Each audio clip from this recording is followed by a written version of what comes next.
Hello' guys, কি খবৰ? তো মই এতিয়া গৈ আছোঁ মেধিৰ লগত ডেলিভাৰীত। তো সি ডেলিভাৰী কৰিব, মই ঘূৰি ফুৰিম ইয়াৰ লগত, বেলেগ একো নাই। এনেই টাইম পাছৰ কাৰণে যাই আছোঁ আৰু বোলো ভিডিঅ' এটা হৈ যাব মিহিকে। তো আমি এতিয়া ঘৰৰ পৰা ওলাই দিলোঁ আৰু ঘৰৰ পৰা ওলাই অলপমান আহি পাইছিলোঁহে মাত্ৰ। মানে সি মোক ঘৰত ল'ব আহিছিল। তো ইয়াৰ টায়াৰ এতিয়া পামচাৰ হ'ল। তো এতিয়া পামচাৰ বনাব আমি গৈ আছোঁ। দেখিবলৈ পাইছে ইয়াৰ টায়াৰত হাৱা অলপো নাই। তাৰপিছত এতিয়া আহি পালোঁ পামচাৰ বনাব বেলতলাত। তো বেলতলাত এতিয়া টায়াৰটো খুলিলে। এইটো জামানাত হৈছে এতিয়া টিউবলেছ টায়াৰ আৰু সি লৈ আছে টিউব। তো সেইকাৰণে ক'লে এতিয়া এইটো নহ'ব ঠিক। অলৰেডি 6-7টা পামচাৰ আছিলে। তো এতিয়া সেইকাৰণে সিয়াক মিহিকৈ চাহ খুৱাই দিলোঁ, কাৰণ মাথাত ইয়াৰ উঠি গ'ল প্ৰেছাৰ।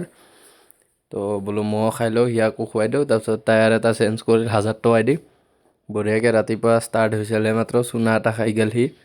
তো ইয়াৰ মুখখন এতিয়া অৱস্থা নোহোৱা হৈ আছে সেইকাৰণে, আৰু মই হাঁহি আছোঁ ফূৰ্তি কৰি। তাৰপিছত এইটোৱে টায়াৰটো।